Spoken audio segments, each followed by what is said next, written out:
coach neurolinguistic programming. This is how I do trauma work for the clients because I can't get anybody in healthy relationships without removing the baggage of their past. That's primary. So NLP coaching.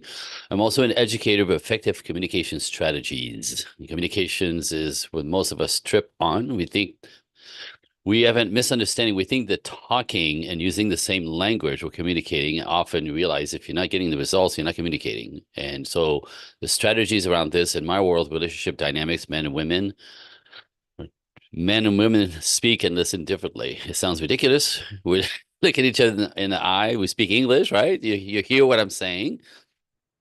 So that's part of it. And so, and these problems happen in love dynamics at work, with your family, with your friends, right? Like this is quite a huge thing that we're mostly blind to. So it's a big part of my work is helping people, literally communicate, learn the scripts. How do you approach a man respectfully so that he actually responds and adjust his behavior per your invitation, as opposed to, I'm sick of your crap, putting your foot down, these are the things that don't work, but in frustration and not knowing how and having asked the same thing 6 times and it not working, women start nagging and then, leaning in and demanding and commanding, not understanding that I'm going to say that men do not respond to any of that. There's another way. That's what I'm talking about. This has to be learned. I call it Manglish for the ladies to the man and vice versa for the men to the ladies. It's a womanglish, winglish, I never, whatever, because we don't listen and we don't speak different, the same. It's kind of crazy. It sounds insane, but it'll blow your mind how we don't know how to do that. So that's a big part of my work. Ultimately, my favorite thing to do, the cherry on the Sunday is I'm also an ordained minister. And some of my clients, after they do the work, they come together, they understand how to dance in a relationship. I get to marry them myself. I just did 2 last summer, one in Texas, one in Vegas. It's the biggest honor. And this is what I do, man. It's kind of crazy. I'm like the luckiest man in the world.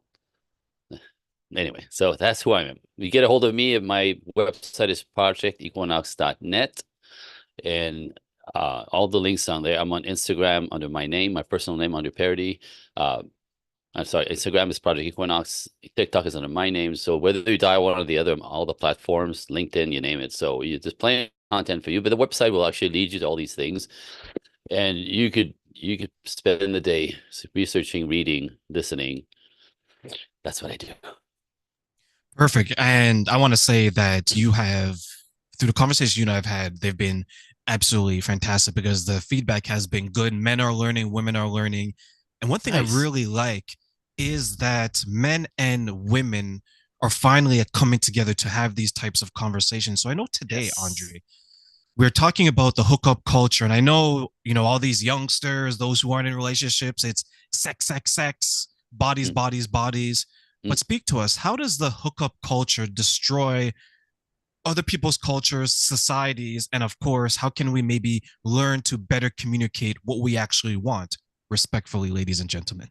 Woo, whoo, whoo, whoo, whoo. So the problem with the hookup culture is now again, this is things we're blind to. You understand that both men and women have a set of instinct that have been in place since the beginning of time to survive. So in that, these are things that are in our bodies, in our DNAs that we respond to, but we don't necessarily are completely aware of. Instinct is driving us ultimately for survival. So every instinct that we have is to end up. So the reason why, now look at it, this is going to be kind of weird, but think it through. The reason why women want men around them, husbands, boyfriends, is because ultimately that makes them feel safe. That's an instinct.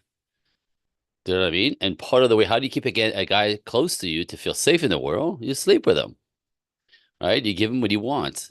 Now, this is what the go-to is, thinking if you start intimacy that you're starting a relationship. However, here it is. It's exact opposite for men's instinct. Uh, uh. And this is where it's happening out there. Like the idea of taking a lead on this and making it happen, thinking it's happening, it's exact opposite. I have a sex has never pulled men into relationships. Sex has pulled men into your bodies. And in that, if that happens before he likes you, Now, this is a whole different story. I'm not going to teach here. There's layers in this. But if it happens before he truly likes you, cares for you, you're going to stay into the to play with zone, ladies. So the culture says you start something, starts intimacy, you're starting a relationship. His instinct is driving operating system under says, nope, can't trust her. Too easy to get here. Right? Who else has been here? And again, it's not a thought process. It's a reflex. Now, if that triggers you, people, ladies, men, I'm I'm I'm not a moralist. It's not what it's about. This is our operating mechanism. Men are not getting into a relationship with women through sex first. That's not how it works. So I mean, so it's a thing it's a blind spot. Like in our culture now, you go 1, 2, 3, 4 dates. You've never met his parents. You don't know who he is. You have no idea how crazy he is, or what ticks him off, how he negotiates, how he fights, and you sleep with him. That's backwards. And what's happening is this: the big part, the part that's probably most damaging. One of the parts is many layers, but when you have sex with somebody whom you don't know, because you don't know anybody after 3, 4 weeks, you don't know. It takes a whole year to get to know somebody. 9 months to find out if they're crazy or if there's a deal breaker. I mean, seriously, not 3 weeks, not 4 dates. So, but the problem is when you start intimacy, when you have sex with another person, the chemistry again, when nature there'll be a chemistry triggered in both of you, oxytocin for her, some for him, more for him, it's more dopamine. There's a one, right? There's an attachment there. And nature has it that we get bonded physically together. And in that, sex too early when you don't know each other gives you the illusion of compatibility. But we don't know each other. And then it takes a few months to find out he's an alcoholic or she's fucking crazy, excuse my French, or like whatever it is that, and all of a sudden you're attached physically, your emotions attached, you're kind of falling in love already. And then you find out you don't know the person. And when you forget to find out, so there's a broken heart, there's a letdown, there's now have a mourning of what could have been, right? And people can only take so many of these until they give up. So it's very, very dangerous. The sex game is a lot more dangerous. It's not about party. It's not about that. There's a lot of repercussion from it all the way through. Again, I'm not a moralist. I'm telling you what doesn't work. And it's like not my opinion. There's a lot of data on this. It doesn't work. Some therapists are so about this, they'll say no sex for 6 months. No sex for 6 months. You don't know who you're dealing with. You don't want to get attached and then find out they're not who you thought, because nobody is who they are in the beginning because you don't know them. So that's one layer for you, my man. What about because I want to look at it from like the male's perspective as well, because I think women Yeah. get I don't want to swear, but women get crapped on so much when it comes to body counts and Yep. being loose and all this other stuff, right? But when Yep. I look at what the men go through, sometimes the men that I speak to, they have like this inflated sense of ego, thinking that they can get anything they want from any type of women. But in reality, that is not the primary focus of a man. The man should be providing that instead of taking that. So does the hookup Right. culture affect men in that way? And if it does, what other ways does it affect men? Well, again, if we talk about instinct, natural male. Now, in my world, you and I talked about this. There's men come in three different packages, so three different temperaments. There's boys, there's guys, there's men. Most women don't know this. Most men don't know this. These are three. They look the same. They're completely different temperaments. The natural masculine, right? The natural masculine men instinct is to provide, protect, cherish, give support, give, love, anything, women, children, and anything that needs protection. That's the natural male instinct. Boys on the other side of the spectrum who have been feminized, no daddy role model, don't know who they are, and decide that the women are here to give to them. Women are here to serve them, opposite of what men do. Men serve women, children, whatever. So boys who's never would learn to man up, think women are here to serve them, and instead of provide, protect, give, cherish, support, they take, they take, they take, they take, They take and destroy women by doing this. They take your time, they take your sex, they take your money, they take your attention, they take your advice, they take your car because they can't fix this piece of crap. Because these guys live small, typically. They're all about emotions, they're all about feelings. They talk too much, but they're very cute and they're very good in bed and they're very seductive and will tell you everything you want to hear to bed you and then move into your house and borrow your car and borrow money. He says he's going to pay back. He never does. And, women have said to me, oh, if I knew guys like this existed, they can be sweet and sensitive and talkative and, communicative and everything that makes me feel all gushy. No, that's your girlfriend. Because 6 months later, these same women say, what the hell happened to my life? Because these guys are takers and they do exact opposite of what men do. So, yes, culturally, when we teach women to be a good time girl for these guys, they'll just keep taking. And you're actually going to produce more guys who just expect to put out for absolutely no reason because he feels that you should. And some men now in our culture, this it's so prevalent that the men will shame women for not putting out like they're supposed to. I just bought you dinner. What the hell is that? Men would never do any of that. A man is exact opposite. A man will be so respectful, will move slowly, and actually you know this, right? So when we're younger, we know that you sleep with a girl, even if you kind of like her, the moment you sleep with her, everything changes. Everything changes. Now she's blowing up your phone, she's on your stuff. I see you Thursday, oh my God, and you go, what the hell happened to a cool chick that I met a month ago? You know what I mean? Like she's not cool anymore, right? Because we crossed the line and now she's attached and so when we get older, the good one, us men, understand that that's dangerous. If I want to build with a woman, I move slowly. So we don't shame women for not moving up fast enough.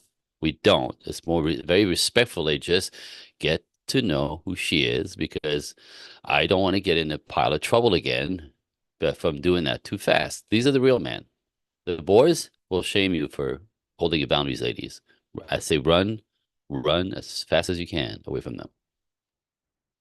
Yes, for everyone out there, run, ladies. I know someone who he's in a similar situation. He's this type of guy because he surrounded himself with women who are willing to provide and provide. If he needs like a flight to go somewhere, he'll get the money from them. If he needs gas in his car, same thing. If Shameful, he needs an shameful, yeah, if he needs shameful, an shameful. Airbnb rented, same thing. And when I speak to the women around it, they defend it. And I ask them this question, and I'll ask you this question as well, Andre. I was like, if this person was as honorable as you say, if he was like a real man, if he was someone that could take care of whoever he dates, right? Because they're all friends. I said, wouldn't he be able to support himself? And why is it that everyone on the outside is able to see it, but you guys defend it and Mm, or ignore it? mm. And to a point, they're actually encouraging it because when people point it out, they shame. Like, you know how you mentioned like the Yep, men will shame the women? yep. Now they're beginning to shame the women. And the one question I asked the group of them, or sorry, a few of them, is don't you think it's unusual for a man to not have any male friends? And they asked Mhm. me, I was like, here's why. If this behavior was among men, they would put him in his place, Oh my God, right? so Right. quickly. But In the so quickly, face. but In the yeah, but the face. women, because they're more agreeable, they just go Mhm, along to get along. So what are your mhm. thoughts? No, I mean it's factual and it's also a paradigm here. I see this with all of my clients in relationships and even in marriages where the guy's soft, the guy is like a boy, right? So she becomes his mama. And what does mama do? Mama takes care of him. Mama feeds him. Mama gives him money. Mama says it's gonna be okay, right? That's a paradigm of masculine women will mother feminine man, right? That's a yin yang. The nature takes place. Like one will pull the other one, yeah, will attract the other one. So masculine women tend to attract those guys who are so needy. Life is so hard. You don't understand how difficult it is. Really? Really? Really? Really? Anyway, so don't get me going. My point is, a lot of women fall for, oh, he just needs a little help. Well, I have the money, I could help him. He just needs a little push, right? Even in relationships and marriages, like, he just needs to get it together. So if I just like kind of be patient and support him this way, right? And the fact is, a real man never needs any of that. A real man will handle his stuff. A real man will actually, his job is to take care of himself first so he can take care of everybody else around him. A real man is not needy. A real man doesn't count on the world around to support him. You know this, a man on man, he would get put in his place so harshly, like it would be insane, right? Because men have to be accountable, and culture and other men will keep a man accountable.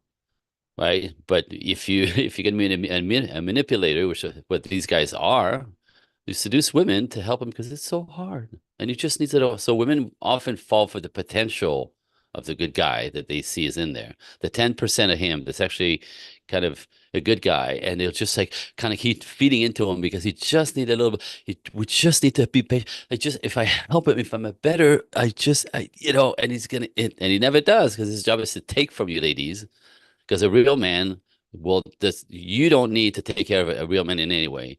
A real man will not move into your house. A real man will not ask you money. A real man will not, have you like play like little wifey, but never really commit to you.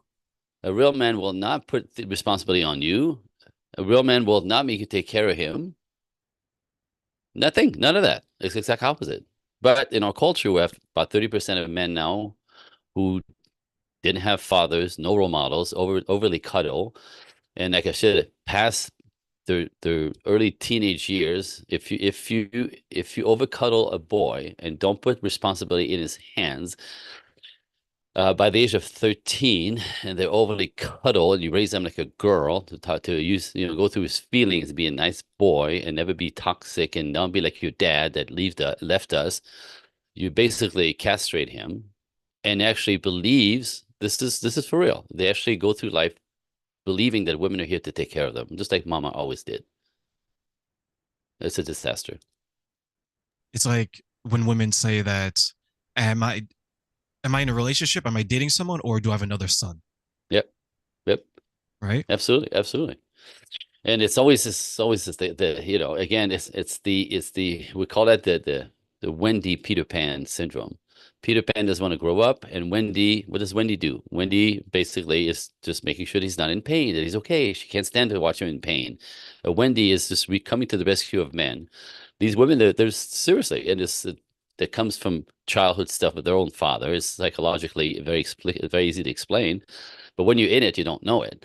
So there's women who come to the rescue and they want to fix a man. That's a Wendy. And guess what you're fixing? You're trying to fix a boy that will not be fixed. It's interesting, you can't fix boys. You could fix guys or, like rehabilitate them, I call them, but you can't fix a boy because it's working for them. It's working for them. And if you dump them, they'll turn around and find another girl do the exact same thing, and another girl do the exact same thing, another girl and another girl. They're all around me. I see them all the time. I have one guy who's 59 old and has been a little boy his entire life, and his wife was a badass, and she's finally divorcing him, and now he's crying. And what it might, yeah, and I said, honey, don't worry about it. He's gonna turn around and probably move across the street to the old lady who lives by herself and start taking advantage of her because he's gonna tell her a sob story, and she's gonna go, oh, honey, move into my house. It's okay till you get on your feet, and it starts all over again. They don't change.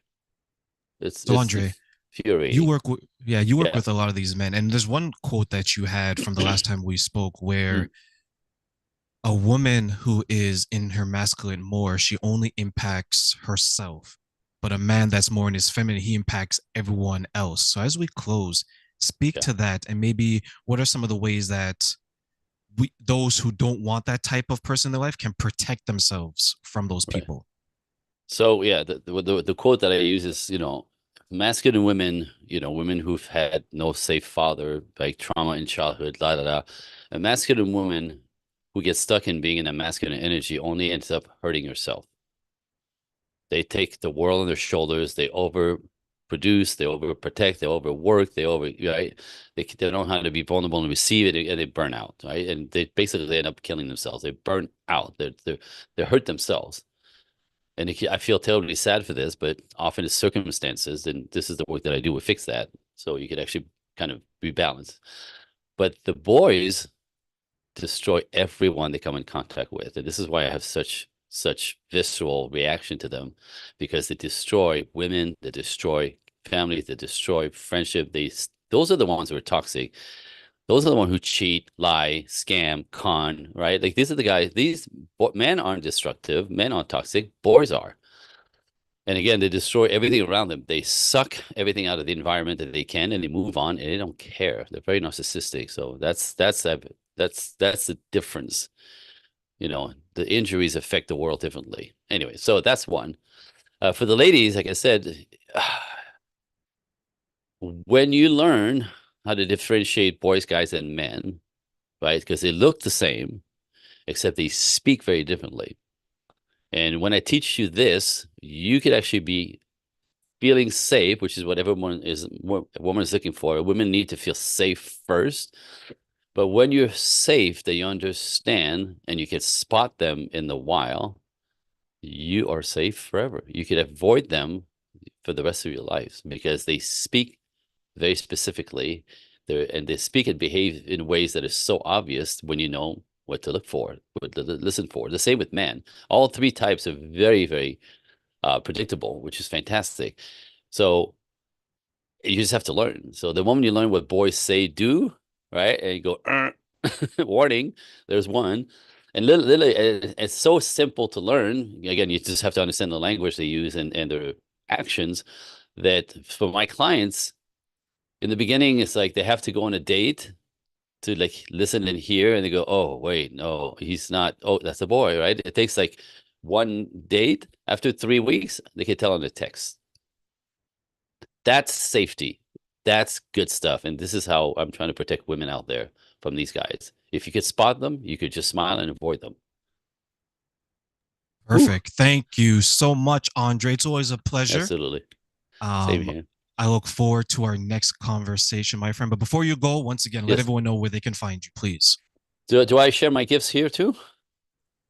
For you, my friend, of course. Go ahead. Sweet. All right. So if anybody resonated from what I said, that you're curious, uh, I invite you to call me. So I'm going to give you my direct email. If you go to Andre Coaching one at Gmail, Andre Coaching the number one at gmail.com. In the topic subject box, if you write talk now, I will send you a link to my calendar and you book yourself an hour call with me, and we'll have a conversation about what's not working for you directly. This is who I am.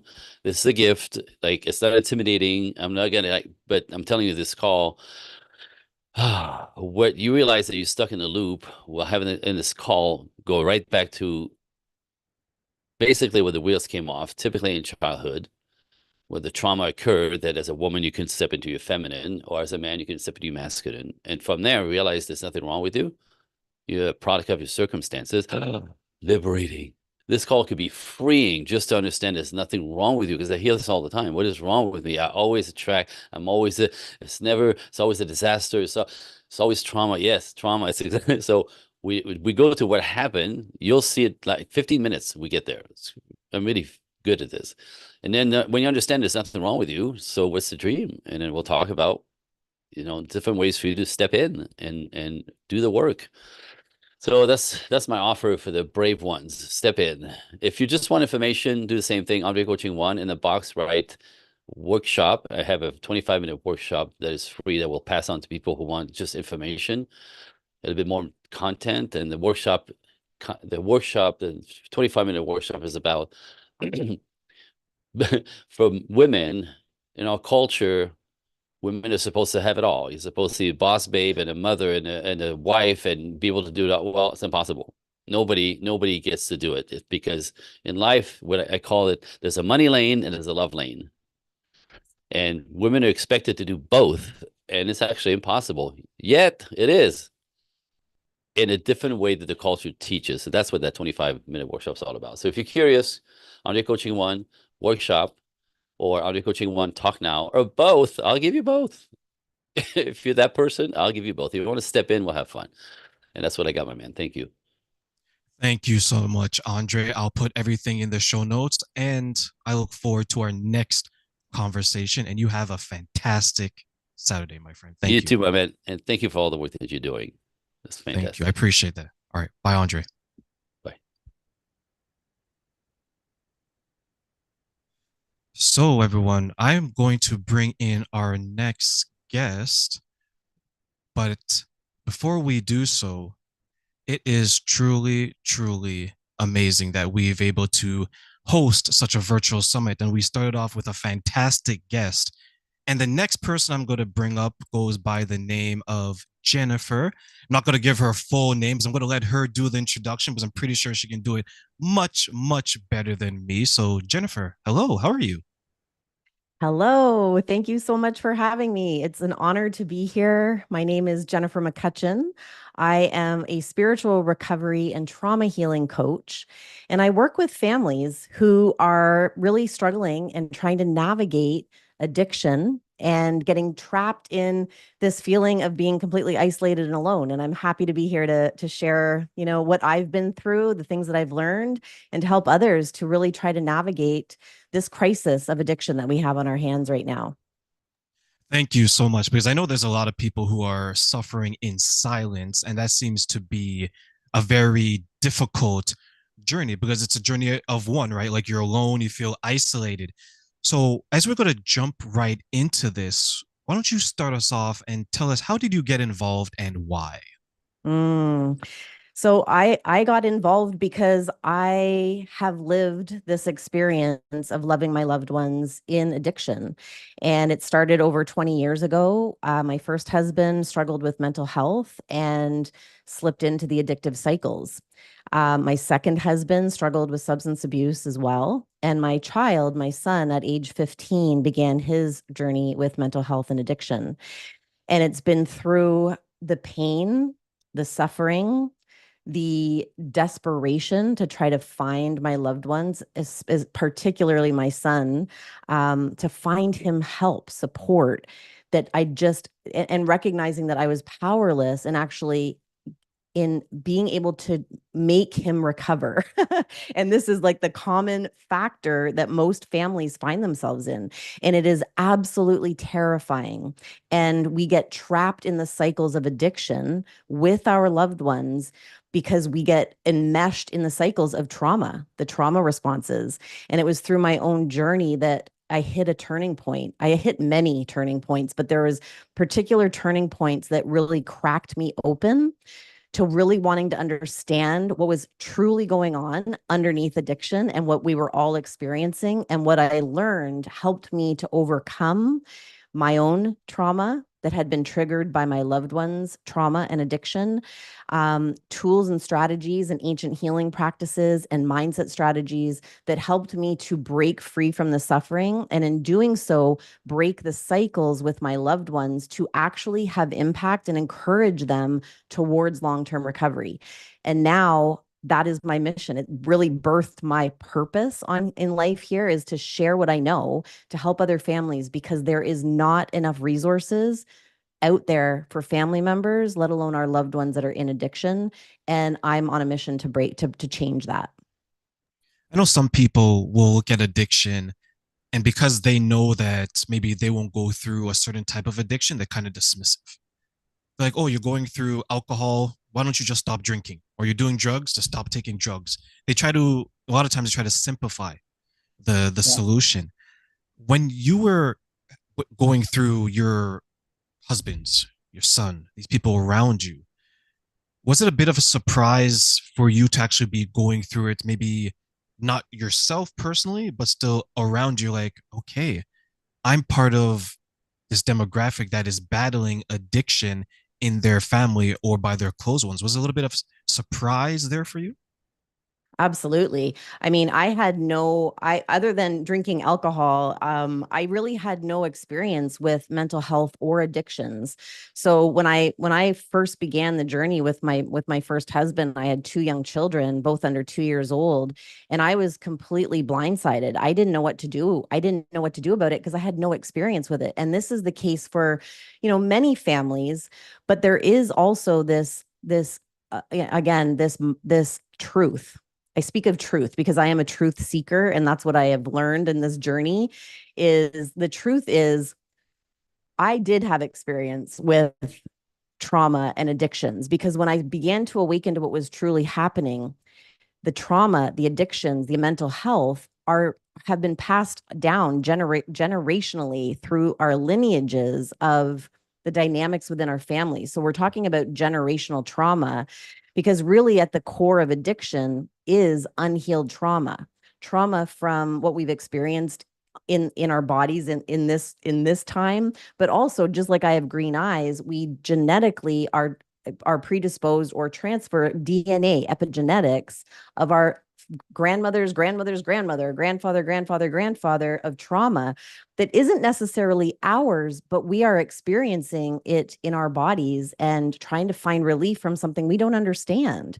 So, when we're talking about, yeah, I had no idea. I had no idea. And I recognized I too became addicted. So there are many forms of addiction. And I think most people always think of it as substance abuse, because substance abuse is the most really outwardly destructive. We see the destruction, but there are food addictions, technology addictions, emotional addictions, which is codependency, which is becoming wrapped up in addiction, wrapped up in and dependent on our loved ones to find recovery.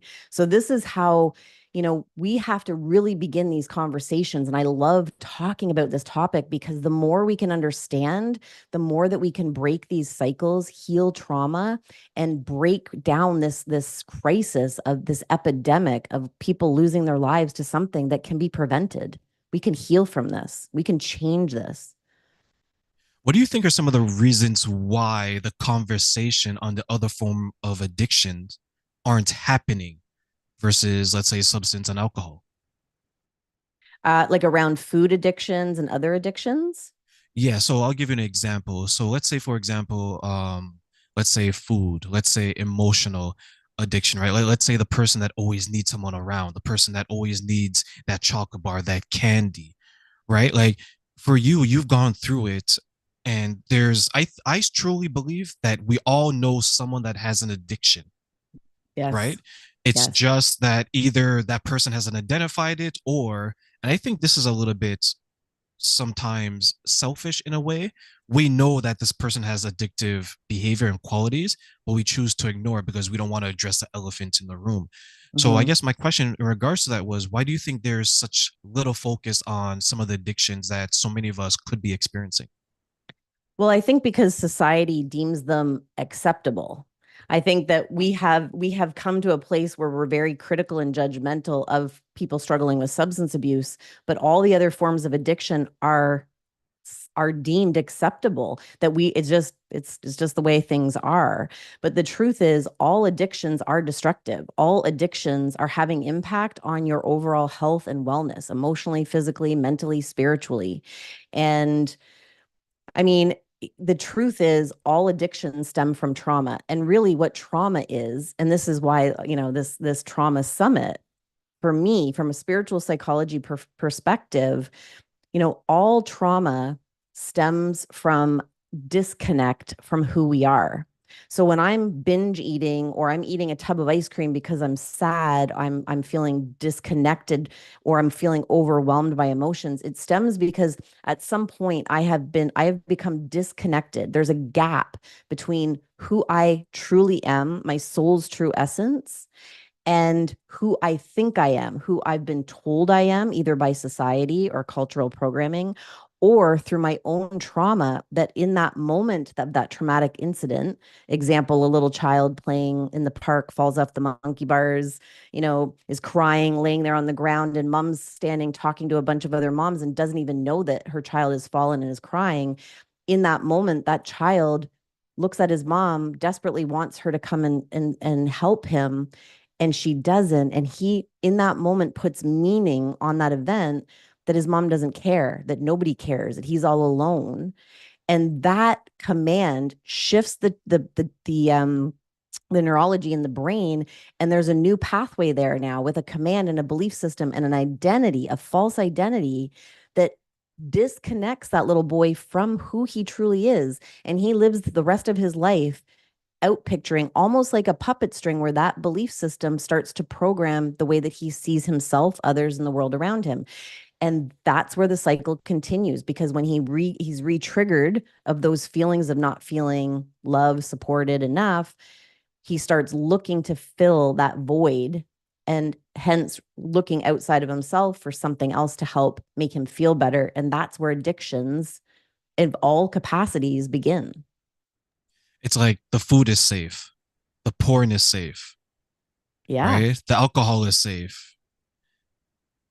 And I think that is what's truly scary, because we all want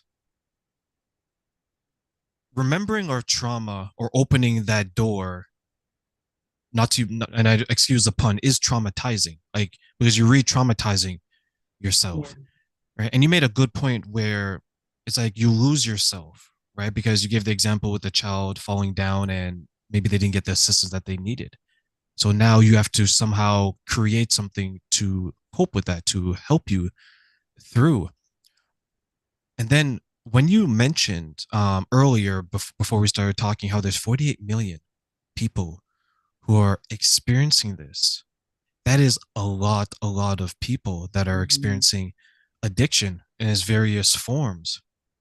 So if we were to take a first step in addressing our trauma that is causing that addiction, what do you think it would be and why? The first step to addressing trauma, I think, is to acknowledge that there is fear around addressing it, because the fear is what stops us, because we're afraid that we're not going to be able to handle actually looking at what we experienced and the meaning, and I don't mean the story, because it really is a meaning. Trauma, yes, there's physical traumatization sometimes to our bodies, but often the trauma is in the mind. It is the meaning that we put on that event. So recognizing the fear and acknowledging the fear, and learning to hold space with that fear so that we can fearlessly move forward to heal that trauma. And knowing that we have to be able to feel it. We don't necessarily have to replay the actual traumatic event.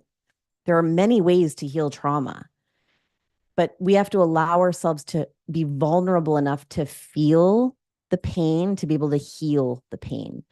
And often with trauma, we need support. We need a coach or a therapist or a somatic body healer, energy worker, all different. And this is the other key. We have to be open to explore many different things, because there isn't just one thing. And this is also the issue that we're having, is everybody, professionals, and there's only one way to find recovery. There's only one way to do things. And I'm calling BS on it all, because we need to explore what is going to work for us, because we are all unique spiritual beings. We are unique individual beings, and we all have a unique healing process.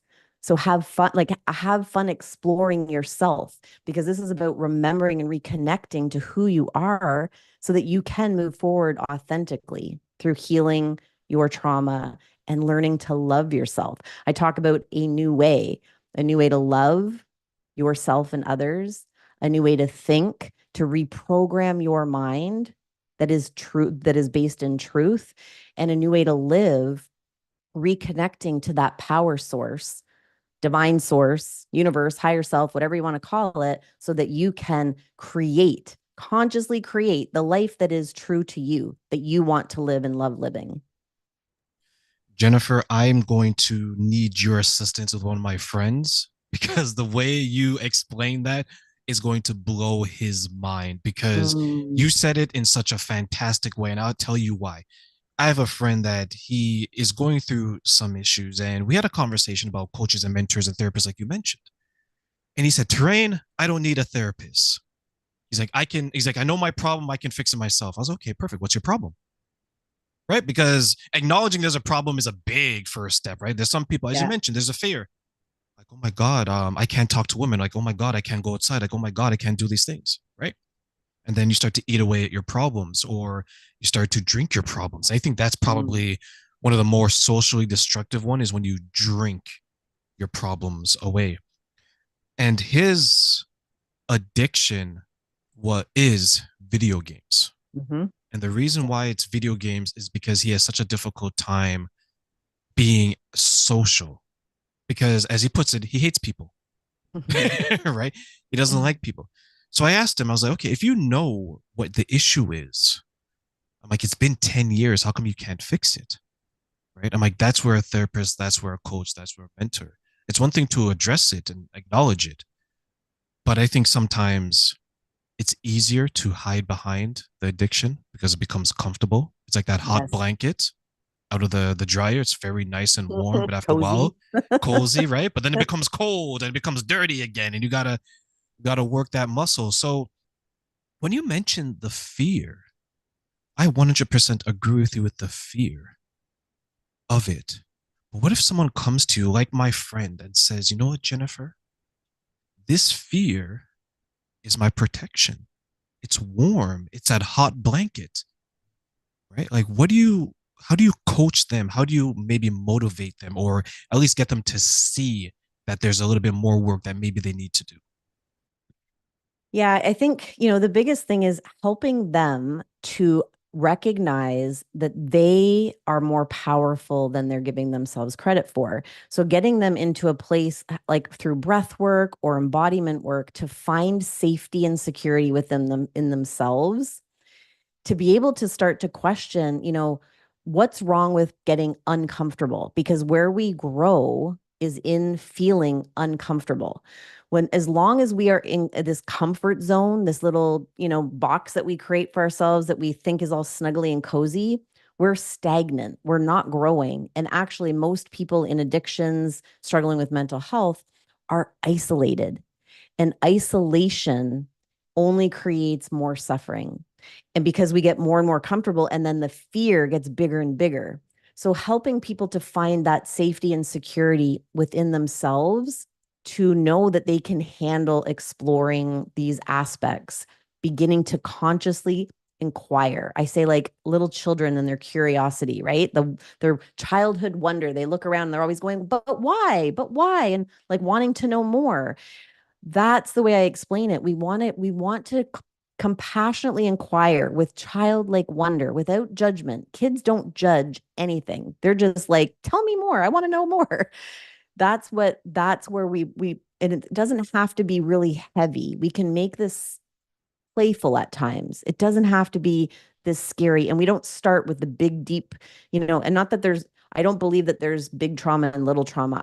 I believe that there is just trauma. But when we begin to explore with smaller things in your life and vibrationally work ourselves into a place of safety and security to go deeper into some of those more energized parts of our lives that are a little bit more bigger to tackle. Let's put it that way. How can someone like maybe us who maybe not are experienced help to pull someone out of that isolation that you so well defined and that they're experiencing? That is such a good question, because this is what we as family members and loved ones, when we see our friends hurting or a family member hurting, we don't know what to do, and it's so difficult. And honestly, the biggest thing that we can do is to listen, to actively listen, like ask genuine questions, like, and just be able to hear where they are without trying to change them, without trying to tell them what to do, without inserting or projecting your beliefs of what they need to do. Because honestly, we all know deep within ourselves the answers to what we need. But when somebody just holds space for you and you're able to just speak what you're going through without being judged, without being somebody dictating what you should do about it, there's a release. There's an energetic release. And as long as somebody's not trying to push you in any direction, you're going to be more open to actually exploring things within yourself. And in speaking, it's like journaling, speaking it out loud. There are profound breakthroughs that happen when somebody is given space to share what they're actually going through.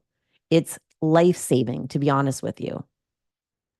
And how can those family members, the support system, not push the person in a direction that they would go into, but to say, hey, we need a solution for you specifically.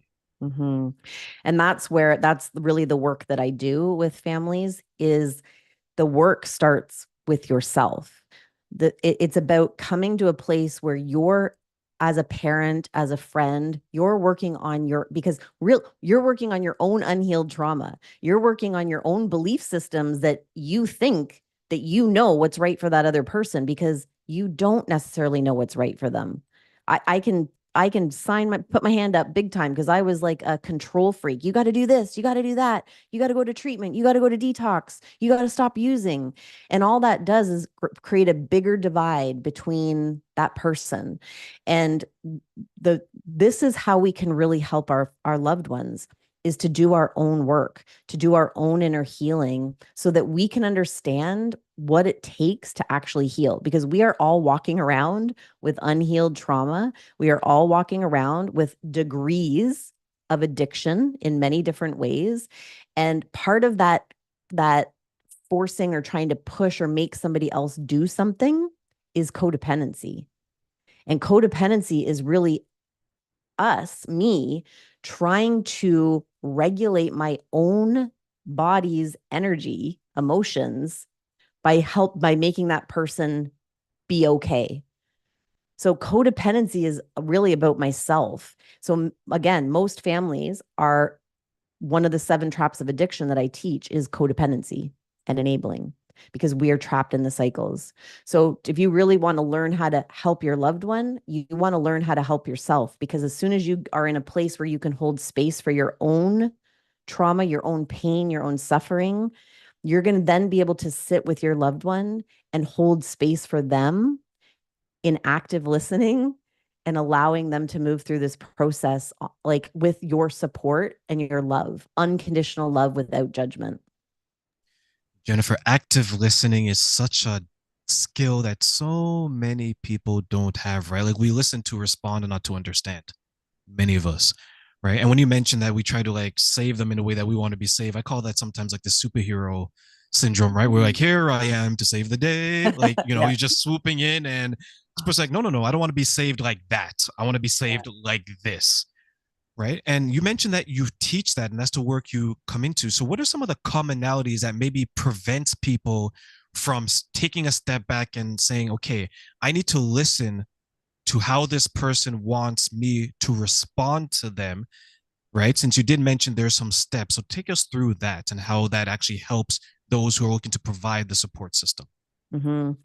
So really the steps often, so the commonality is we struggle to release this false sense of control that we think we have. So a client comes to me and often, and I, again, this is not in judgment or blame because I've been through all of these seasons of recovery where I am, I just want my loved one to be okay. And there is a real fear because addiction, unfortunately, for some people, the end result is loss of life. So we're talking about terrifying, terrifying fear that you're going to lose your loved one. So there's a natural response to want to try to save them and make them do something. So, and where that's coming from is one, fear, two, a deep wounded trauma within that person that they are feeling not worthy or not good enough. And as a mother, I know this well. I call it the mama bear syndrome is, nothing's going to come between me and my cub. Nothing's going to come between me and my child. And I'm going to do whatever it takes. And that comes also, that's innately bred into us as parents. We're going to protect our kids no matter what, or our loved ones. And there's a trauma response that's happening. So, and it's an ego, it's a false identity that we have control over this. We do not have control over it. So to chip away at that ego, because really it's a false identity that we have to try to peel back. And it doesn't happen overnight. Sometimes there can be great epiphanies, like, where people will just be like, I get it. Like the more I push that my loved one, the farther I push them away. So it's really about helping that person to come to realize that that control that they think they have is a false sense of control that comes from a false belief system within themselves, which comes from a thought within their mind, in the subconscious mind, that they're not even aware that they're thinking, which comes from a false identity within themselves that was created from their own trauma or societal programming and conditioning. So, in a nutshell, what I do is I help people to break free from the limiting beliefs in their mind that make them believe that they have power over their loved one, and come to a place of acceptance and unconditional love to accept themselves and their loved one exactly where they are, in sobriety or not, and allowing the natural unfolding to happen. And by doing that, you shift the dynamics with addiction. You're no longer fighting against it. You're actually learning to accept it and actually have a relationship that is an empowered relationship, not a victimized relationship with it. And when we're no longer fighting, we're no longer resisting, we are able to help our loved ones just authentically, because we're no longer living from a false sense of control. I think I may have gone through that a little bit. In my 20s, I was so addicted, and I use that word now in self-reflection, to success. I want to be Mm-hmm. the best. I want to be highly successful, especially in the workplace, right? Competitive, competitive. And I was so driven. And that came from the trauma experience, maybe as a child, because growing up, I didn't have much. So I connected success with having everything, right? So I Mm-hmm. was like, okay, I don't want to be this way anymore because I know how this feels, but this is the shiny new toy. Yeah. So I was so driven, and I became, the more success I had, the more I wanted. It's like drugs, it's like alcohol, right? The dopamine, more, more, more. And then I'm like, ooh, okay, more success, more success. And then it came to the point where, okay, I have the house, I have the car, and I have the good job. Now what? Right. I And was like, there's this lack of fulfillment, right? Like there was something still missing. And that is a huge piece. And I'm so happy that you shared that journey that you've gone through, and the enlightenment that came from it. Because we hold, and anybody in addiction, mental health, has lost their sense of self-worth. And again, codependency is depending on outside resources, success, job, material things, relationships, how much money is in your bank account, the title in which, the title of your career, all these things we're become dependent on to try to fill this void within ourselves, which is the gap, which is the disconnect from our power source. And we come to a place where we wake up and go, I got all this shit, I got all this success, and I feel empty inside. And that is the awakening. That is part of the recovery process. And the recovery process to me is the rediscovery process. And we are all on a constant cycle of rediscovering ourselves, because you changed from yesterday. I changed from yesterday. We're constantly evolving and changing. And that where there is breath, there is life. Where every single breath we take, we have an opportunity to choose to change, to come back to consciousness, to connect to ourselves, and again, become aware, acknowledge, and accept, like you did. I got all this stuff and I'm not happy. What am I going to do about it? What action can I take? We can listen to podcasts, read books, all these things which give us so much information. But if we're not willing to make a commitment to ourselves and to drive change, nothing's going to change. Nothing changes if nothing changes, and nobody can do it for you. So I'm assuming you've made changes and shifts in your life because you weren't fulfilled. There was something missing, and you've been seeking, as I do every day, seeking to learn more about myself and my truth. yes. I think it was just, instead of me looking at it as I want to escape to produce a better life, it's like I had this goal, and the goal just became this mountain, right? Mm. Like, it starts off as, let's say, like a little small hill, and then it grew and grew. And then all of a sudden, the evolution, I'm looking up, I'm like, wow, it's Mount Everest, Yeah. right? It's so tall, it's so high, it's so out of reach, but you keep climbing, you keep climbing. And I wonder how many people realize that because something bad has happened, right? You probably hear this where it took the death of someone, it took the overdose of someone, it took the Mhm. abuse of someone to realize, oh my goodness, I need to stop this addictive behavior. Do you Mhm. see that part as well, where maybe it's not someone who comes to it when things are still good, it's until they hit rock bottom, then they're like, oh, I gotta change now. Yeah, and often, and this is what where prevention comes in, because often, just like you said, you see the mountain, it's getting higher, or you're getting deeper and deeper into a hole that it's getting harder and harder to climb out of. And it often takes that suffering for people to change, because you cannot change anybody or make them do anything that they're not ready to do. But each of us will come to a point in time where we have this breaking point, this pivotal point, this turning point, or rock bottom, whatever you want to call it, where you go, what the heck? And I'm ready, I'm done with this. I'm ready to do something different. I'm ready to change, right? But before that happens, families in addiction, people in active addiction, we dig our heels in the ground because we're working a program. We're working a program. We're just doing what we subconsciously have been trained and programmed to do. We don't know what to do differently. So we just go, I have to work harder. I have to fight harder. I have to, I just have to keep doing what I'm doing. And we see families doing this, and, escalation of fighting and crisis and trauma and burnout in the workplace, and you name it, right? Because we don't know, we just go to the default system of the program in the mind, which then creates even more suffering. And then you hit that turning point. Everybody will come to a point at some point, and we all have different moments in time in our lives. I can account to many that made me stop and go, what am I doing? What do I want? And what am I willing to do right now to change it? And that is recovery. That is the stepping stone to recovery. And sometimes we have to hurt and suffer and experience a lot of pain before we come to that moment in time where we choose to change and learn a new way of doing things. Recovery and prevention are two things that you mentioned, and I think they're so important because it puts you in a situation where you acknowledge that there's something going on Mhm. and you have the desire, or at least the will to make it change.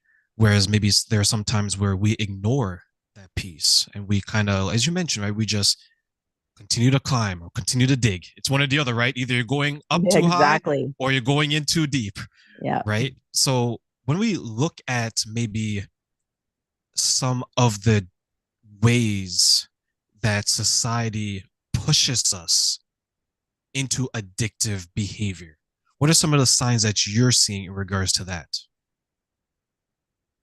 Well, I mean, our technology is like the whole social realm.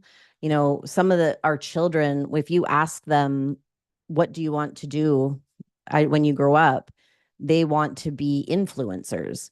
So it's an outward programming that they have to live in these rich houses and they have to be an influencer, and just that alone is programming them to be disconnected from the beautiful souls, the unique divine souls that they are here, and the why they're actually here, and the purpose that they're here.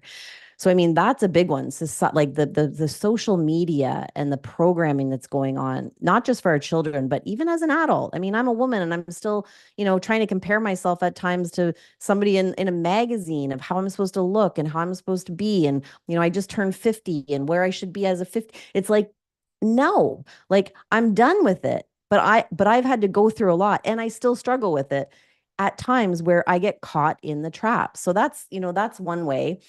I mean, men's mental health, I'm an advocate for men's mental health. Our men have been programmed to, boys don't cry. And this messaging has to change. Addiction, mental health, and suicide is on the rise for mental health for men. And I'm on a mission with other people in this realm of work to bring awareness to help men to be able to have a safe place to express that they're not okay. We all, I mean, us women, we can get together for a glass of wine or, a cup of tea and talk about what we're going through. It's more acceptable for women. We can do it very well, actually. Sometimes too well, that we're just in a complaining group of complaining people, which is not a solution-based group. But for men, there's still this stigma around saying, I'm not okay. And I would rather the men in my life come and say, I'm not okay, than for me to be standing over their grave because they didn't have a safe place to share. And this is a big part of what we need to change for all people, but in particularly men's mental health. So, Jennifer, as we look to close, what are some of the ways that, since you mentioned the men, that they could be more open to expressing themselves? Or what are some of the programs, as you mentioned earlier, or some of the things that you want to share that you're working on to make sure the next generation is better prepared than the current one? So, two things. I think education is key. And I think the old way of dealing with addiction has got to go. The tough love, it's they've got to want it mentality. We all play a role in the cycles of addiction. And it's in taking responsibility and ownership for our role. How am I? So starting to ask yourself, how am I contributing to the cycles at play? What is in my control and what is not in my control? And what boundaries do I need to place to support myself in my own healing and recovery journey? For men and women, we need to break this stigma. We need to stop judging people that are in addiction, that are struggling with mental health of all capacities. And as a community, as a collective around the world, we need to start having more open conversations about the truth of what we are all experiencing, because we are all experiencing different levels of hardships in our life. And when we can create communities, this is also a division. I mean, I don't know, so many people are no longer in communities. We're all in these isolationist environments in our home where we're all just focused on ourselves. And when we actually connect with other people, we are able to recognize that we're not alone in this journey. And as we vulnerably share in safe places where we're not going to be judged and shamed and ridiculed for the truth of what we're experiencing, we have the ability to break free and rise together, to better together in community. This is where segregation and everybody in their own little camps, we need to come together to love and support each other and accept each other where we are. And in doing so, we give each other permission to heal, that because we recognize, I mean, I tell my story and people are like, oh, you're like speaking to me. And I'm like, right, because we're collective, we're one. What you're experiencing, I'm experiencing in different ways. So when we actually recognize that we're all moving through this thing called life, which I called the master class of life, it is a life of lessons. We can actually rise and recover and live our best lives together, consciously creating healthy, happy lives in community. Thank you so much for that, Jennifer. That was well done. So before you go, please tell my audience where they can find you and anything you want to further add or share with them as before you go. Yeah, I thank you for having me. It's been an absolute honor and pleasure. I love communicating. I love talking about this topic because it is so needed. There are too many people, 48 million suffering in America, 60 million families suffering with addiction, mental health. Lives are being lost every single day, and we have the power to change it. And we have the power to change it because each and every one of us play a role. And I'm here to say that wherever you are on the journey, whether you're loving a loved one with addiction, whether you're in active addiction, you're in recovery, you're struggling with mental health, wherever you are, your life matters, your story matters, your voice matters. When you share compassionately and vulnerably, you allow yourself to move forward, break out of those bubbles of the false sense of security, and actually have power through your story to help somebody else do the same. So I just, invite you to join me. You can find me at enablenomore.ca, enable no more on Instagram. And yeah, I invite you. I have a free training, which is the 7 traps of addiction, breaking free, for anybody who wants to learn the truth about addiction and the power that you have at your fingertips to actually drive change in your lives and help your loved ones to find recovery. Thank you so much, Jennifer. I'm going to share that in the notes. And anyone who knows someone that's suffering, even if you're suffering, please reach out to her. Fantastic advice, fantastic insight, and she is here to help you. So, Jennifer, thank you so much. And I look forward to our next conversation. Thank you so much for having me. Take care. Bye. So, we're going to bring in the next guest. But before I do so, I want everyone to know that addiction is very, very serious. And if you're suffering in any way, always seek out assistance. It could be a family member, it could be a loved one, it can be a community that you're a part of, because it is something that is very, very important. So do me a favor, do yourself a favor, and of course, take care of yourself. So the next person I'm going to bring in is Elle, and she's going to share a fantastic, fantastic story. And she has a mission, and I can't do the introductions any better than her. And you guys are probably tired of hearing me, but Elle, how are you doing today? You're on mute. It's okay, everyone. I've suffered that same thing back in my early days, but here she is. So go ahead, Elle, whenever you're ready.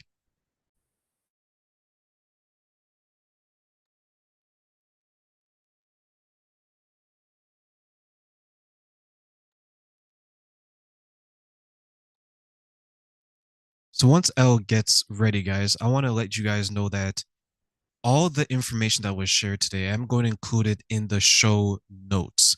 So of course, do us all a favor and check that out. Elle, are you there? Well, let's see. I have a couple of microphones. How's this one? Perfect, Yeah, perfect. we're in Welcome. business. Technology, technology, technology. But we're here. How are you doing? I'm doing well, thank you. How about you, Train? I am well. As you probably know, it's a busy Saturday for me, but we are going to jump right into. So do me a favor, please. Yes. Introduce yourself. Tell my audience a little bit about who you are and, of course, where they can find you. Okay, fabulous. So I'm Ell Graniel. I'm the founder of True Speak, and my motto is say what you want, the truth is in you. I'm an intrapersonal communication authority, meaning I help people get the voices straight in their head first. That's intrapersonal communication. So then everything you say and then followed by everything you do is in alignment with your greater good, right? So it has more grace and ease and flow and confidence and all of that type of stuff. I was trying to think earlier. I don't know if yeah. So what I decided was to just share with you all things Ell Graniel.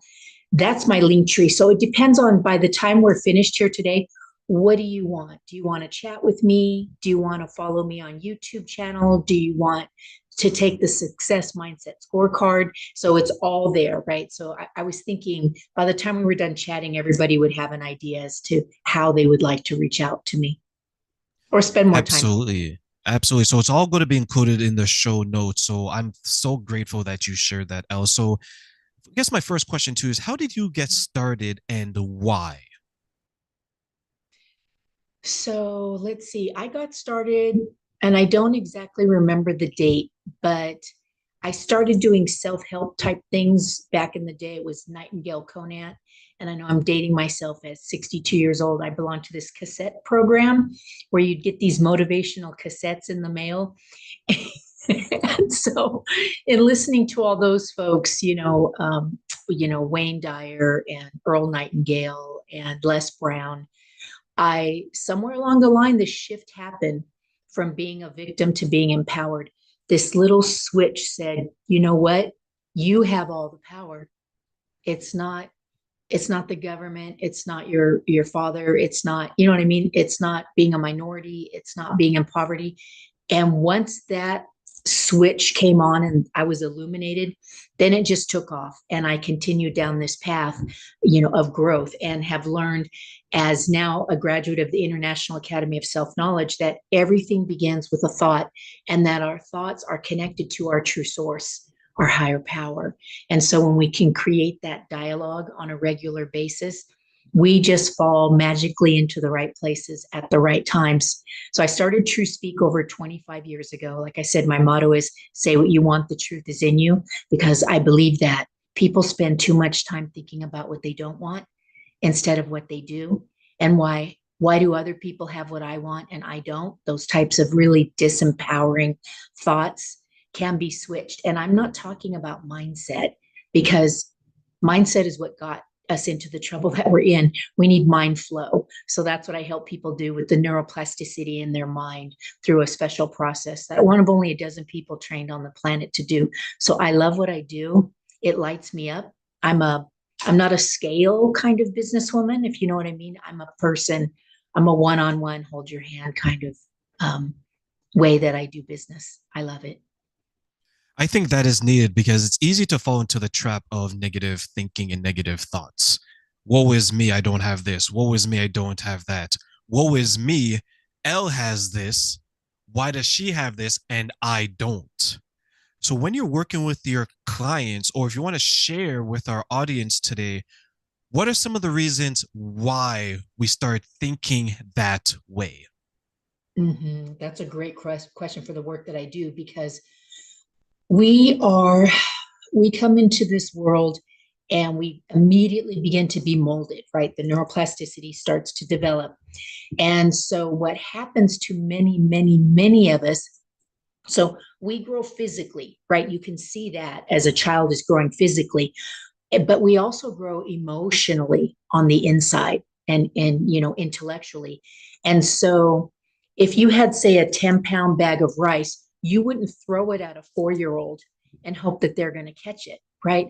But we get emotional baggage thrown at us when we're not capable, we're not emotionally developed enough to handle it.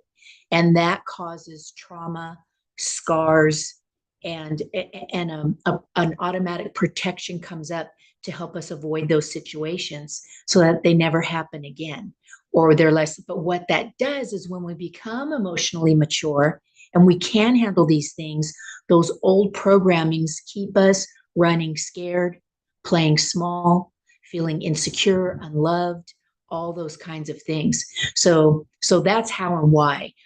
So any of these voices that are running amok in your head, a lot of times when I work with my clients and we're in, that session, I say, when they're in that alpha level of consciousness, I say, ask this voice what year it is. And people are always blown away. They're like, whoa, it's 1972, or, however old they are, going back decades. And so that's how and why it happens. It happens to almost all of us. Very few of us get through this life, excuse me, unscathed. And it happens when we're young and we're just not able to process it. And no one talks about it. Like I have a scar right here from a bad car accident. Sometimes people will ask me about it because they can see it, but it's rare that somebody says to you, ooh, who hurt you like that? Ooh, when did you lose your confidence? Those kinds of things those conversations don't happen. They do with me, but they don't happen. And so we never think about it until it tries to run the show. It's the scars that we don't see that sometimes impact us the most in our day-to-day life. The physical scars you can see. You can see the broken arm. You can see the bruises. The emotional scars, the mental scars, we don't necessarily see them unless in other people, but worse yet, we don't see it in ourselves. So for example, you can have someone who is emotionally damaged in a way, mentally damaged in a way, but because there isn't a reminder, a physical reminder in a lot of cases of it, maybe they ignore it. Do you find in your work that happening to some of the people that you work with? Absolutely, because ignoring is easier than confronting. And, I don't even like to use the word confronting because it sounds like confrontation, which means fighting, right? And not good things. And so what happens is we just shove things away and they continue to get worse and bigger and scarier, our finances, our relationships, until it all blows up. And it either brings us to the ashes, so as the phoenix, we can rise, or we just stay there. And, like Zig Ziglar says, a rut is just a grave with the ends kicked out because it's easy to be there. And people choose easy. And then they find people that also choose easy so that they can commiserate and have their pity parties and feel like everything's okay because everybody else is just like them. But that's not true, because secretly they know what they want and their heart's desire is always there.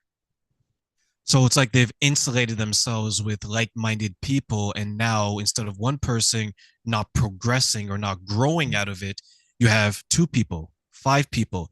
Now you have a small group of people who are in many ways enabling the behavior of not addressing what the issue is, because all they're doing is collectively ignoring it. Is that my understanding?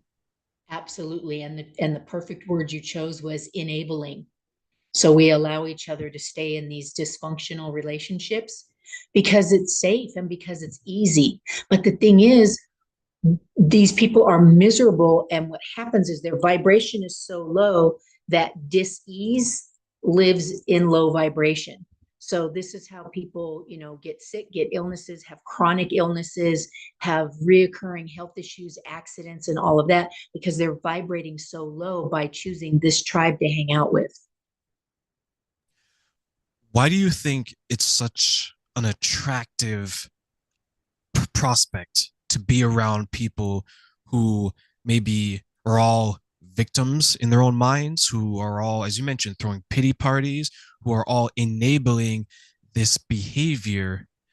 Because, and the reason why I asked this question is I know a group of people like this. And when one person is trying to escape, they shame them. Mm-hmm.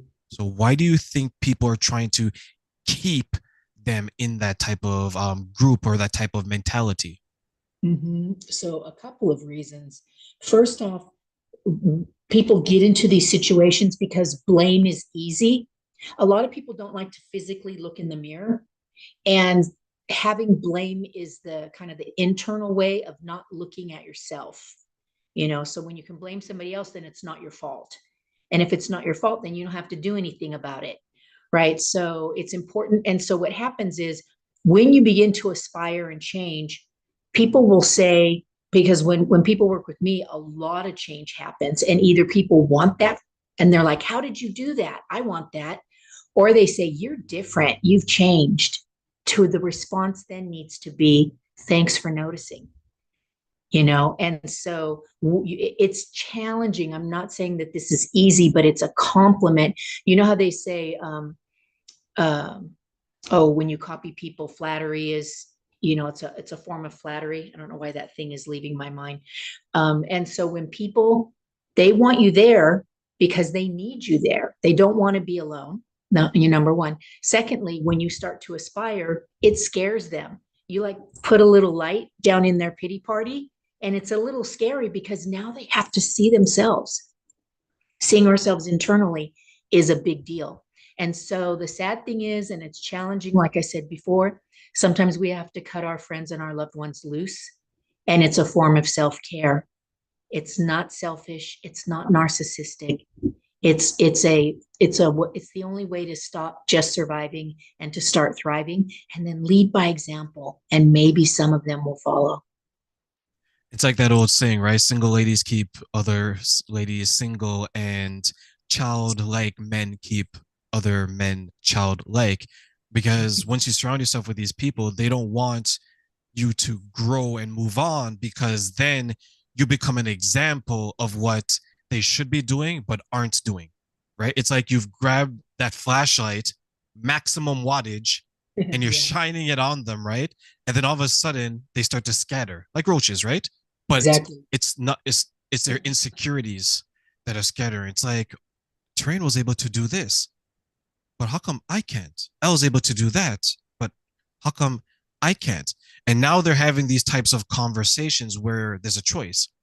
Either they have the type of conversation, continue it and change, or they have the type of conversation and then they blame and say, oh, look at Elle. She's too good for us now. She's Mm-hmm. doing this. Oh, look at Terrain. He thinks he's better than me.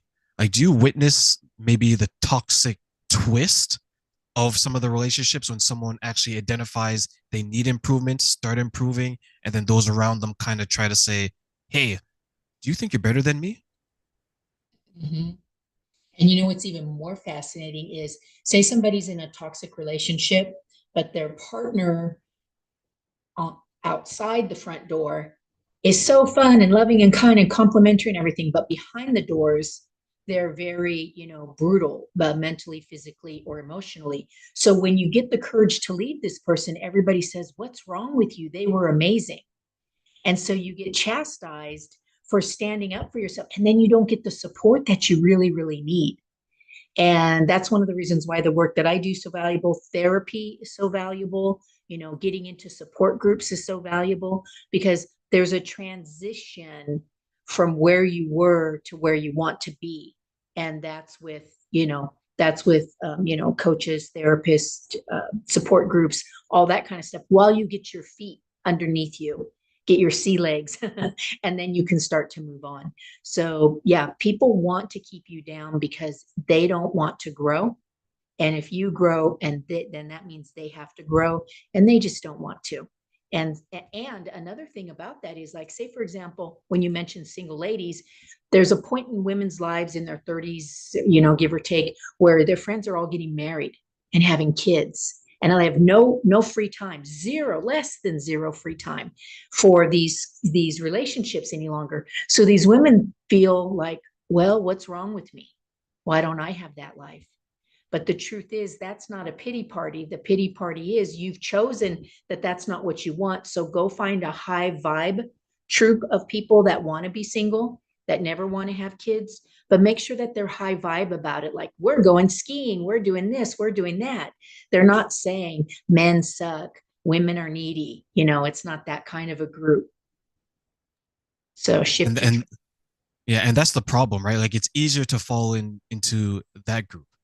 Because if you're that person, let's say there's five of you and three of them get married, and that other fourth one ends up in a long-term relationship. She may not get married, but she's in a long-term relationship, no kids, but she can still have time. I always found that your mindset, your mentality, your approach to life changes when you're in a committed relationship, because you want to spend time with that person and grow together and build together. That's the essence of a romantic relationship, right? You want to Yes. ride off into the twilight of your life. Mm-hmm. Now you have that one friend who may think my friends are living their best life. They're happy, at least in the very beginning, right? And then they try to spend a lot of time with them and they say, hey, we can spend time, but the amount of time decreases because now there's other people that they have to spend their time with, their family, their loved one, whatever the case is. Mm-hmm. So there's times where this woman or this man will seek out other friends who are available. And a lot of times those who are available, at least easily available, aren't necessarily the high value tribe as you mentioned, right? So now they start to hear that, oh, my friend left this because of this, and I don't like that. I don't like it. So now all of a sudden they become conditioned in a way to think that, oh, it's not necessarily me. It's everyone else who doesn't have time for me because X, Y, and Z. Right? Do you find that sometimes people, I don't want to use the word relapse, but I think relapse is a good word, where they're trying to take a step forward and then there's that hand on their shoulder saying that, hey, you don't need to find a high value tribe. All those people who got married, they're the problem. Come over here. We'll make you feel better. It's this person, this person, this person's fault. Do you deal with that as well? Yeah, and what's cool about that is it's like a fork in the road, right? You can go to the right or the left, but you can't go straight anymore. The way it was is no longer how it is, right? Some of the friends are married or gone. And so maybe you choose the right or maybe you choose the left, and you start to go that direction and you realize this isn't what I want. And this is where people struggle. They don't realize that sometimes you have to take a few steps back to be able to shift, right? Or you can take the high road up and over. It might take a little longer, but it'll be worth it. And so what happens is those voices in our head from our childhood that are telling us we're not worthy, we're unlovable, all those kinds of things, those are the ones that speak really loud in these situations. So instead of being happy for these people as they're moving on, we start to say, actually, I feel sorry for them, because we start to rationalize that why we don't want that. And it's okay to want what we want, and it's okay to not want what we don't want. I have deal breakers. There's things that are not acceptable in my life, and other people love it, love it. Like, don't take me skiing. That's a deal breaker for me. I don't want to go skiing. And that's a number one priority for some of my friends. So we're still friends. They just go skiing with other people, and I go to the beach or whatever. So yes, the voices, the angel devil, right? Sometimes the angel just, is tired of talking. So it's just watching this conversation going on with the other side of you and just waiting for you to make a decision. You have all the information you need, but do you want to stay stuck in the information that you have? Or do you want to start applying what you know? Because knowing is not doing. Knowing is, and here's the other thing. Man, I see this a lot. People will say, I tried that. Like, oh, well, have you done this? Or, yeah, I tried that. Oh, okay. So you've been doing it this way. It's been making you miserable for 10 years, but you tried something once and said, that didn't work. You've got to work through it. You've got to make it yours, right? Before you throw in the towel. And so people like to go back because I believe this term, we're designed for homeostasis. Our body wants, going back to the lizard, caveman, whatever you want to call it. It's like, be careful, don't go too far, don't take chances. All these things will kill you. But now everything is changing so fast. If you don't get out there and make change, you literally are going to die. You're going to fall behind. And so watch out for those. When those voices start to speak, just confront them and say, you know what, I hear you, but it's not like that anymore. You mentioned the negative thoughts, the bad thoughts, right? You mentioned plasticity of the mind, like changing that, right? You also mentioned the voices. So how do we quiet the voices that we're hearing that are leading us to an outcome that aren't necessarily the best, but because it's day in, day out, and then it starts to get the negative thoughts, and now we're starting to change our mindset? How do we quiet that voice early on to prevent that from happening? Right. So when you say quiet the voice early on, that's the challenge. The voices are so old generally, right? And so they come up whenever they see their little opportunity, to do something. And so I just had this in my on my vlog, my YouTube vlog.